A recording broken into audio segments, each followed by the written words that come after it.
Bueno, estamos nuevamente, Padre. Como siempre, La mucho gusto. preguntita, encantada. La preguntita es, ¿qué es tener fe? ¿Cómo lo entiende la gente y cómo es en realidad? Claro. Es de las preguntas que probablemente nos hacen más a los sacerdotes en la conversación cotidiana, porque la fe se usa muchas veces como una especie de palabra tan amplia que ya no hace referencia a la religión, sino a una cierta actitud en la vida, como decir, hay que tener fe en que nuestro equipo va a ganar el partido. O sea, confianza más que fe, ¿verdad? sí. Se usa en un sentido amplio. Pero fe, en el sentido cristiano, es una virtud, y en algún otro programa lo dijimos, es una virtud que está infundida por Dios, es un regalo que no todo el mundo tiene. Con seguridad los que lo tienen son las personas que han sido bautizadas. Y luego a otras, que esas aquí en la tierra no sabemos quiénes son, que a las que Dios les infunde la fe, porque tienen buena voluntad y están en lugares donde nadie les ha facilitado el conocimiento de Dios, pero que Dios les da ese conocimiento, porque la fe es saber las cosas que Dios sabe, conocer las cosas como Dios las conoce. Es un conocimiento por eso que a uno le da también con una gran sabiduría. Y en la Sagrada Escritura hay ejemplos que nos pueden servir para ir entendiendo, poco a poco acercarnos a lo que es una persona que tiene fe, y por lo tanto entender lo que es la fe. Es la historia de Abraham. Para los que no lo conocen, está narrada en el primer libro de la Biblia, en el libro del Génesis. La historia de Abraham es la de un hombre que nació y era de origen caldeo, nació en lo que actualmente es Irak, en la desembocadura del Éufrates, en un lugar en el que él no hablaba más que el idioma del lugar, era un caldeo, y además no existía la religión judía. Estaba casado, era joven, casado con Sara, que tenía, Saraí, que se la llamaba entonces, muy joven, 10 años menor que él. De modo que él andaría por los 30 años y Sara por los 20, cuando un día, dice la Escritura, Dios le habló. Para muchas personas eso es insólito. ¿Cómo va Dios a hablarle a un hombre? Escucha con palabras, ¿cómo es eso?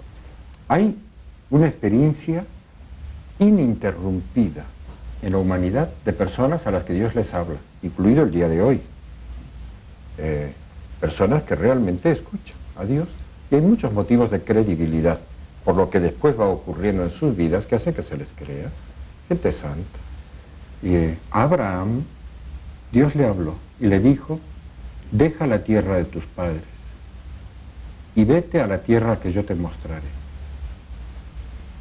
San Pablo, que es el que inspiró la epístola a los Hebreos, dice: por la fe, este es el capítulo 11 de Hebreos, Abraham obedeció al ser llamado para ir al lugar que iba a recibir en herencia y salió sin saber a dónde marchaba. Realmente fue un camino de muchos centenares de kilómetros, de lugares desérticos. Salió de la desembocadura del Éufrates sobre el Golfo Pérsico, fue subiendo hacia el norte. Durante un tiempo se quedó en una localidad que se llama Harán, pero luego tuvo que seguir avanzando hacia lo que actualmente se llama Tierra Santa, Palestina, la tierra de Canaán. Y por la fe peregrinó por la tierra prometida, que así también se llama, la que Dios le había prometido a él, como en tierra extraña, y habitó en tiendas, porque Dios le prometió que no sería él el que se establecería ahí, sino su descendencia. Lo que fue haciendo fue tener la seguridad de que eso iba a ocurrir. Era como un conocimiento seguro, que él además transmitió a su hijo Isaac, e Isaac a sus descendientes. Pero que no había ocurrido. De hecho, ocurrió 4 siglos después, más de 4 siglos después, cuando la descendencia de ellos, que se pasó muchos años de esclavos o casi esclavos en Egipto, se liberaron. Pero sabían, tenían un conocimiento. Dios le había dicho a Abraham que esa tierra se las prometía a ellos. Y además, que eso es lo que nos interesa a toda la humanidad, también le dijo a Abraham que en su descendencia, en la del pueblo judío, serían bendecidas todas las naciones. Desde entonces sabemos que del pueblo judío iba a venir alguien que era la bendición para todas las naciones, no solo para el judaísmo. En eso a veces cristianos y judíos no nos entendemos mucho, porque Israel tradicionalmente ha esperado un Mesías como nacionalista, No, nacional suyo. esperaban como una especie de emperador romano que barriera con todo y que Sí, pero los hiciera. pero para ellos, ¿no? Sí. Pero lo que Dios le dijo a Abraham es que iba a ser una bendición para todas las naciones, ¿no? El descendiente que iba a salir de ahí. Es un conocimiento, saber esto. Lo que todos los profetas fueron completando, para nosotros, para los cristianos también, es un conocimiento, que se llama un conocimiento de fe. Es decir, saber con seguridad, porque quien me lo ha dicho merece todo el crédito. Que eso no es tan raro. En la vida corriente hacemos muchos actos de fe. No de estos en Dios, pero en los seres humanos. Por ejemplo, cuando a uno le preguntan, ¿cuándo es tu cumpleaños? Y uno dice, el 10 de diciembre. Y dice, ¿y cómo lo sabes? Y porque me lo dijeron cuando era chico, mis padres, y fuiste a averiguar en el registro civil si no te mintieron, si de verdad naciste ese día, ¿qué dicen tu documento? Y uno puede pasarse muchos años sin hacer esa averiguación, sin embargo tiene un conocimiento, que es de fe, que es el mismo que tienen los científicos más brillantes y los premios Nobel. Ellos no tienen tiempo para hacer todos los experimentos de los resultados de los científicos anteriores a ellos. Ellos tienen fe en que el dato que les ha llegado es creíble, pero no es experimentable por ellos. La vida es muy cortita. La mayor parte de sus conocimientos, de los premios Nobel, de los grandes científicos, son conocimientos de fe humana. Simplemente la experiencia les va comprobando que eran creíbles. Y a veces se equivocan, ¿verdad? No hace mucho hubo una especie de dogma de fe científico que cayó y se desplomó. Que esto me lo explicó un gran científico cuando se hizo la clonación de la oveja Dolly. Era un dogma de fe que una célula adulta no se podía reprogramar para que se volviera como una célula original totipotente. Eso era imposible. Y resultó que era posible. O sea, en el mundo de la ciencia se vive también haciendo actos de fe. Pero los cristianos vivimos de una fe en Dios, que entre otras cosas, por ejemplo, prometió, esto a través del profeta Isaías, que una madre virgen iba a dar a luz y su hijo se iba a llamar Dios con nosotros. Nosotros no dudamos, una madre virgen y su hijo Dios con nosotros, Emmanuel. Ese tipo de conocimientos son los que la fe nos proporciona. Y tal vez tendremos la oportunidad de seguir ampliándolo dentro de un rato, ¿no? Sí, Si Dios no. quiere. Después de una pequeña pausa. ¿Cómo no?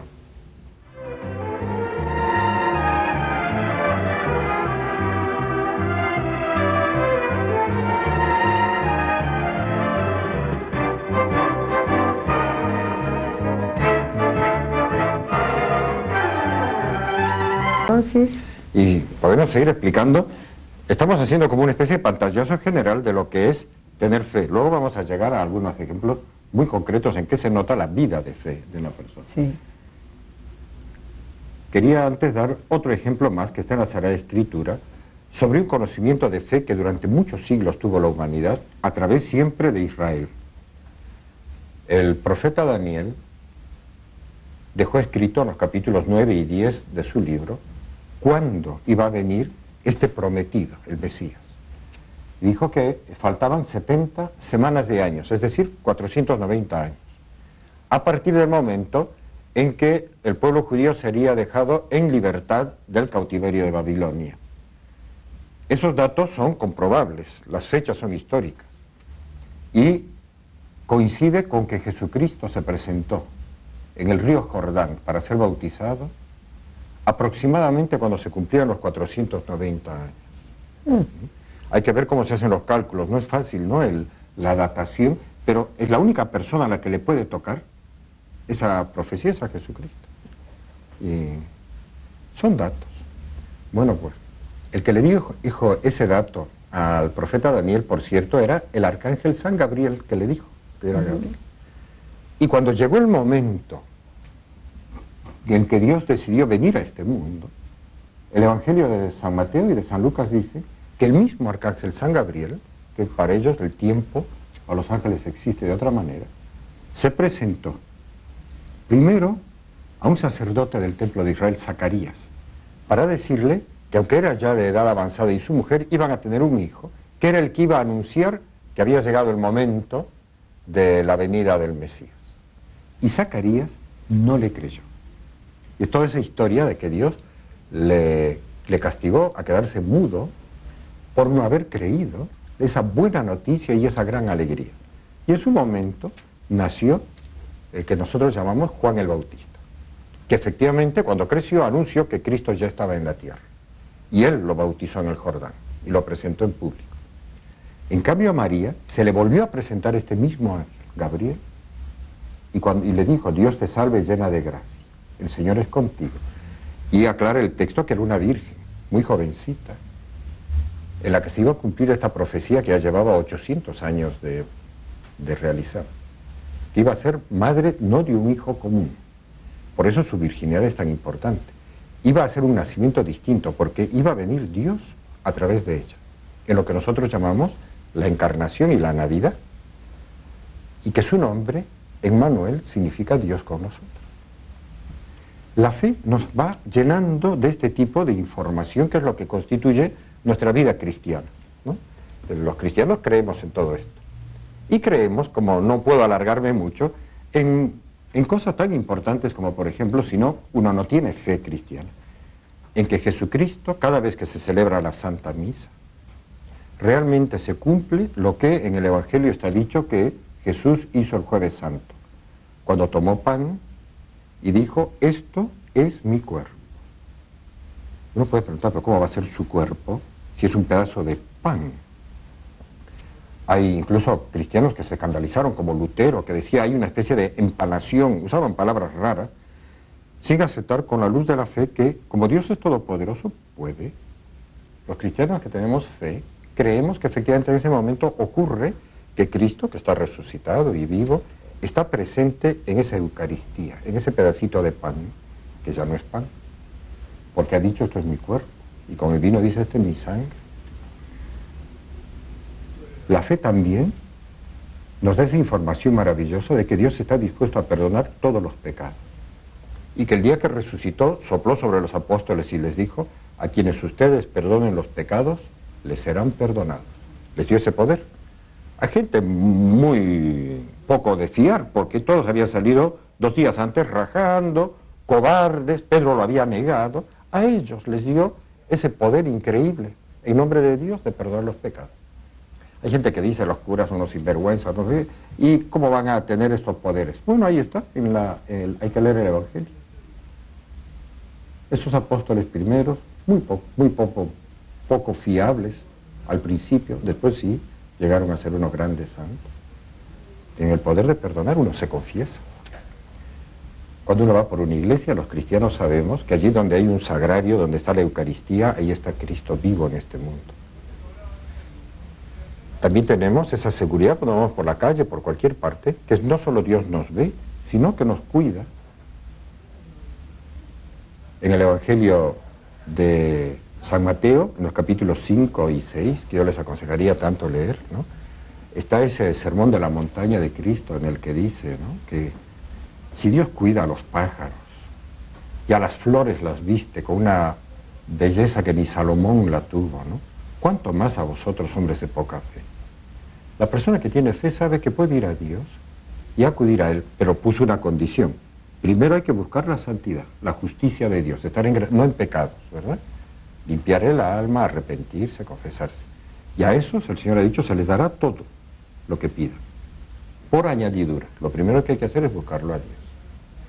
Los que tenemos fe por eso, normalmente dormimos bien, aunque no tengamos trabajo, no tengamos salud, tengamos disgustos, hay una persona que nos quiere hacer daño, porque el Señor nos ha enseñado a ir a Él, y una manera muy perfecta de ir a Él es rezar el Padre Nuestro. Y primero alabarle a Él, como hacemos en el Padre Nuestro: santificado sea tu nombre, ven a nosotros tu reino, ven a gobernar, ¿no? Y luego empezamos a decir esas cosas: hágase tu voluntad. Y el hombre de fe empieza no a dar instrucciones a Dios, sino a aceptar cómo Dios nos quiera llevar por la vida. Al cristiano se le nota, cuando es santo, cuando tiene fe, que no es solo esta virtud, ¿verdad? hay más. Cristo de hecho dijo que la caridad o amor es más perfecta todavía. ¿No? Hay algunos cristianos que dicen que es solo la fe la que hace cristianos, y no es verdad. Son la fe, la esperanza y la caridad. Eso los vamos a explicar en alguna otra clase que también nos preguntan mucho. Pero los cristianos tenemos fe. Sabemos que Dios nos ha dado a su madre también como madre nuestra. Hay varios pasajes en la Sagrada Escritura en la que la Virgen Santísima no es una especie de devoción así medio sentimental que no existe, está viva. En el libro del Apocalipsis, en el capítulo 12, se habla de María, que es llevada en cuerpo y alma al cielo, y que va a venir al final de los tiempos, y va a aplastarle la cabeza a Satanás. También porque está revelado, sabemos que existe Satanás, que no es una especie de idea rara para asustar a los niños. El Papa Pablo VI, en la época del Concilio Vaticano II, dijo que Satanás es un ser personal, pervertido y pervertidor, perverso en sentido total. No es simplemente una fuerza abstracta, es un ser personal. Por eso los cristianos sabemos que hay que tener, y el que tiene fe, hay que tener prudencia para no meterse allá donde puede estar Satanás presente. Por ejemplo, tratar de adivinar el futuro con magos, con hechiceros, pedir favores a gente que se dicen que son brujos, brujas, que pueden hacer un mal de ojo, porque a veces sí lo pueden hacer, porque tienen amistad con alguien que existe. También por la fe sabemos que existen los ángeles de la guarda, eso lo trae el Evangelio de San Mateo, que el Señor dice: ay de aquel que escandalice a uno de estos niños, es decir, que le enseña a pecar a uno de estos niños. Más le valiera que lo arrojaran al fondo del mar como una rueda de molino atada al cuello, ¿no?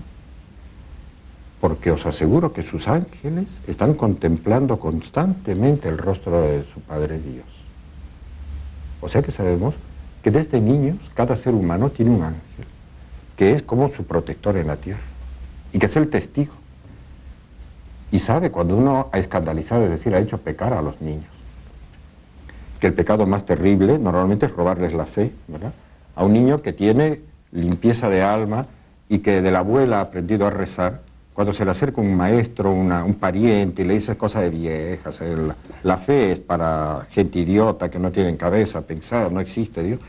Cuando les logran destruir o afectar gravemente su fe, se está cometiendo el pecado de escándalo. Los que tenemos fe sabemos que en la presencia de los ángeles no podemos hacer pecar a nadie. Bueno, como ves, un conocimiento para que nos lleva a un modo de vida. Bueno, espero que algo haya servido todo esto como Sí, cómo no. Bueno, muchas gracias, Padre.